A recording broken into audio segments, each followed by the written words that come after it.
कथा रूपी गंगा में चलते हैं। गंगा तो अथाह है, अपार है, लेकिन फिर भी कल हम लोग चर्चा कर रहे थे। सुमंत जी अयोध्या में आए हैं। कितना स्लो हो रहा है।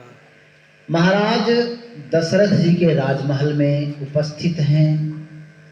दशरथ जी पूछ रहे हैं कि सखा राम कहाँ है, लक्ष्मण और सीता जी कहाँ है, बताओ। उन्हें लाया कि नहीं? लौटाने का आदेश मैं दिया था, उन्हें घुमा करके लौटाने के लिए कहा था, लौटाया कि नहीं?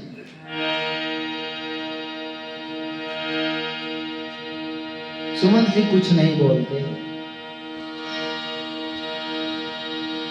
उन्होंने कहा, राजन आप थोड़ा धैर्य धारण कीजिए। हे राजन,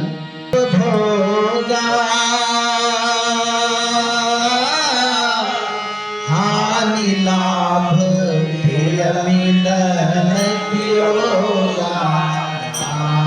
सिया राम सिया राम जय जय राम। सिया राम सिया राम ऐसे ही समझ जन्म मरण सब दुख सुख भोगा। हानि लाभ प्रिय मिलन पियोगा। राम सिया राम ऐसे ही सेंटर में लाने का, राम दूसरी कुछ जगह सेंटर में लाने का और बीच बीच में इतना दूर करने का। किसी गुरु जी का फेस दिखे।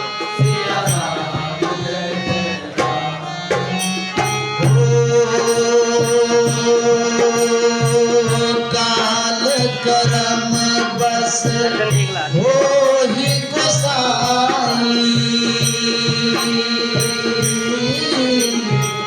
बर बस रात दिवस की नाई। राम सिया राम जय जय राम। राम सिया राम जय जय राम। ओ सुख हर सही जड़ दुख बिल खाही। दो समधीर धरहि मन माही। राम सिया राम जय जय राम। राम सिया राम जय जय राम। राम सिया राम जय जय।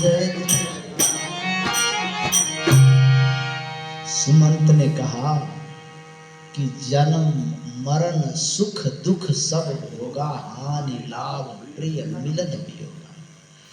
जन्म मृत्यु, सुख दुख, हानि लाभ, मिलना बिछुड़ना,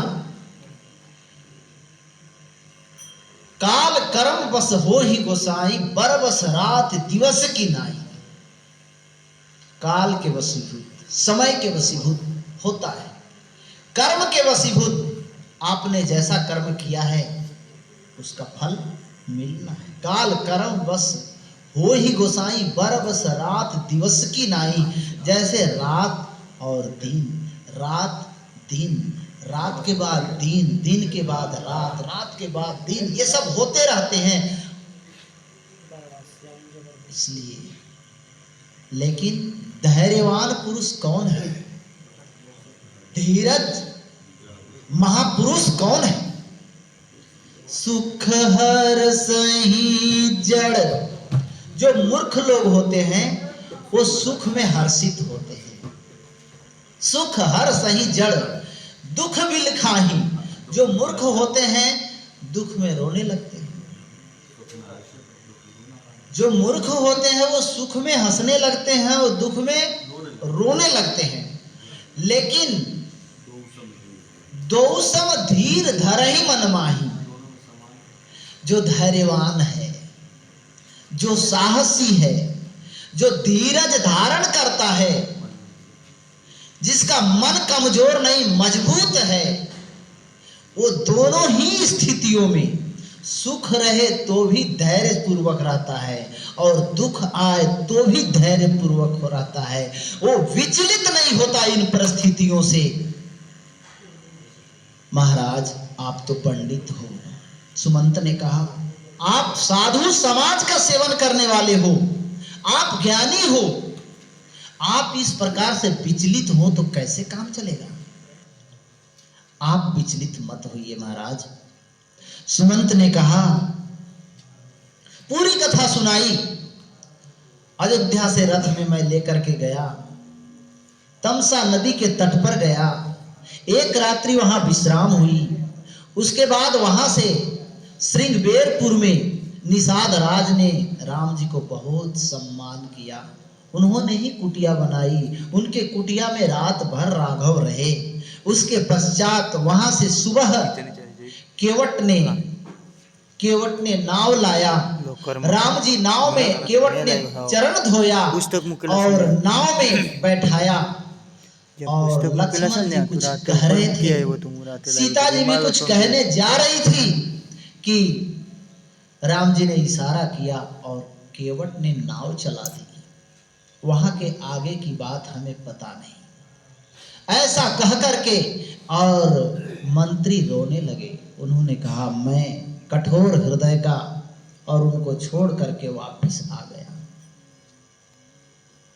कौशल्या अम्बा ने सोचा, राजा दशरथ जी जब मृत्यु समीप आ गई तो उनको दिखाई पड़ने लगा कि हमने बुरे कर्म किए। तापस अंध साप सुधि आई। मरते समय याद आ गया कि हमने श्रवण कुमार को मारा था। श्रवण कुमार के पिताजी ने, आंधा आंधी दोनों ने मेरे को श्राप दिया था कि तुम बेटे के वियोग में तुम भी तड़प तड़प करके मरोगे, मैं जैसे मर रहा हूं।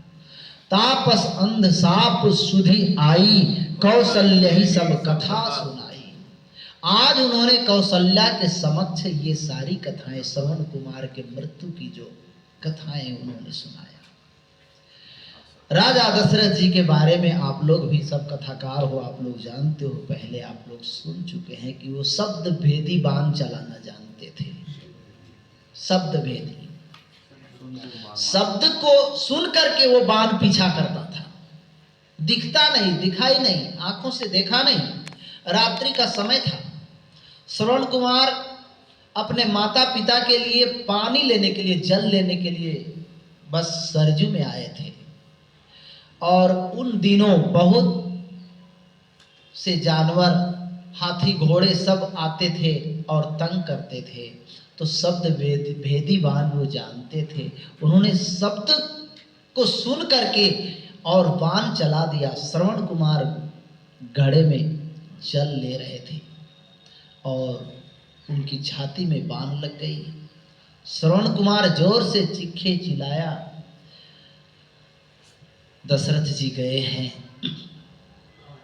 श्रवण कुमार ने पूछा, आप कौन हो? कहा कि मैं अयोध्या का सम्राट राजा दशरथ हूं। श्रवण कुमार मरने वाले थे। उन्होंने कहा कि ये पानी, ये जल आप मेरे माता पिता को पिला दो। मेरे माता पिता जल से तड़प रहे हैं, प्यास से तड़प रहे हैं, उनको पिला दो। और वो गए हैं। पहले तो नाम नहीं बताना चाहा, लेकिन अपना बेटा तो बेटा ही होता है। वो उनको अजनबी जैसा लगा। अंधे आंधी भले हैं, लेकिन अनुभव तो होता है, कौन आया कौन गया, क्या कर रहा है। उन्होंने कहा, तुम कौन हो? श्रवण जैसे नहीं लगते हो, मेरा बेटा नहीं हो, तुम कौन हो बताओ। उन्होंने सारी कथाएं बताई कि ऐसे ऐसे हुआ और उन्होंने श्राप दिया कि जाओ। वही श्राप वरदान भी हो जाता है। उनके बेटे नहीं हो रहे थे। राजा दशरथ जी परेशान थे। लेकिन श्राप लगा है तो बेटा होना है, बेटा होंगे तो ही वो उनके वियोग में उनके प्राण जाएंगे। तो हुआ यही, और वे सारी कथाएं याद आ गई। भयउ विकल वर्णत इतिहासा, राम रहित धिक जीवन आशा। पूरे इतिहास को वर्णन करके और व्याकुल हो गए। कहा हार घुनंदन प्राण पीते, हार घुनंदन प्राण पीते, हार घुनंदन प्राण पीते, हार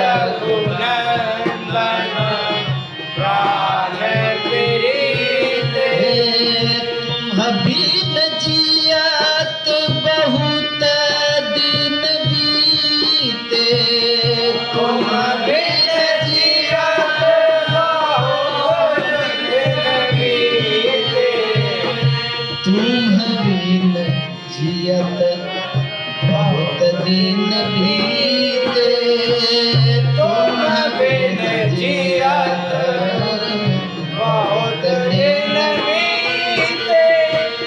हाँ जानकी लखन हार रघुबर, हाँ जानकी लखन हार, हाँ पितुहित चित चातक जलधर, हाँ पितुहित चित चातक जलधर,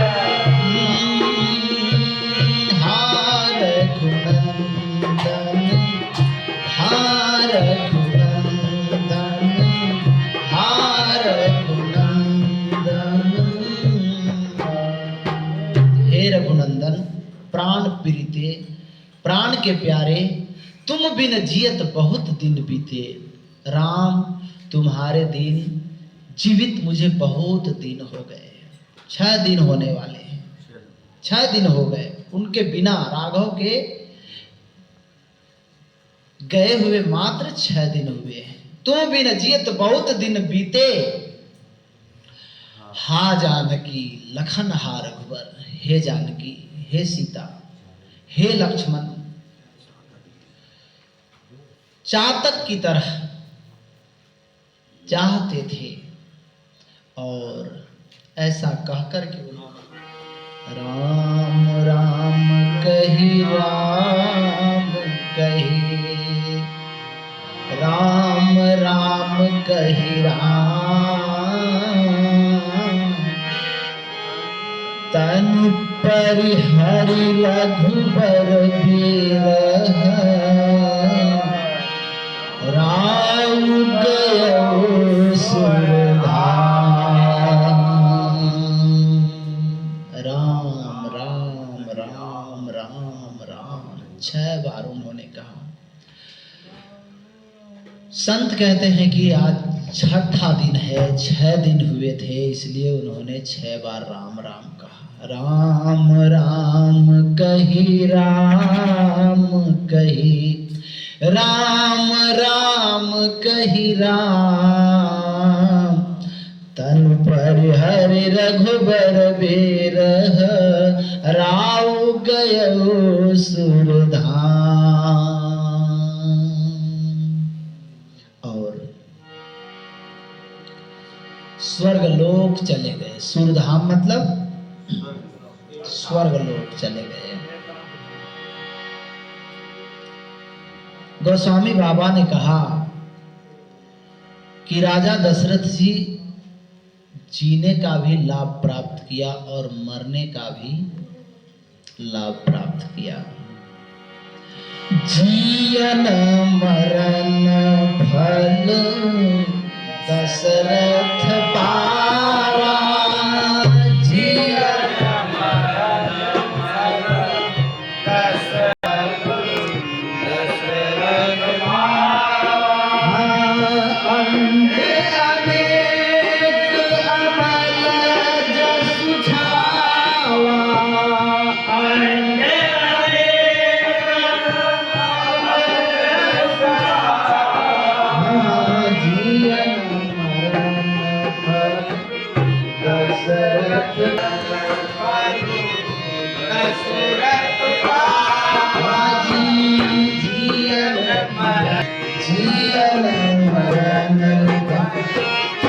जन्मांतर तक ऋषि मुनि तपस्या करते हैं, राम राम कहते रहते हैं, लेकिन मरते समय उनके मुख में राम शब्द नहीं आता। कष्ट, पीड़ा, दुख, अन्यत्र सोच, अन्यत्र चिंतन, राम कहते नहीं बनता। लेकिन दशरथ जी तो